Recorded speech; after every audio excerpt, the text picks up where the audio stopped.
ഉടലും ഉയരും ഉള്ളൊരു മുതലും ആ തിരുമുന്നിൽ സമർപ്പിച്ചു.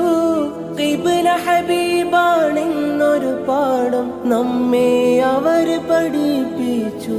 ആയിഷ്കല്ലോ സിദ്ദീഖിൻ ഈമാനേറ്റിയത്, ആയിഷലല്ലോ ഉമറോരെ ഇസ്ലാമാക്കിയത്, ആലിവല്ലോ ഉസ്മാനിൻ ഉയിരായി മാറിയത്, ആവശ്യരല്ലോ അലിയാരെ പുലിയാരാക്കിയത്.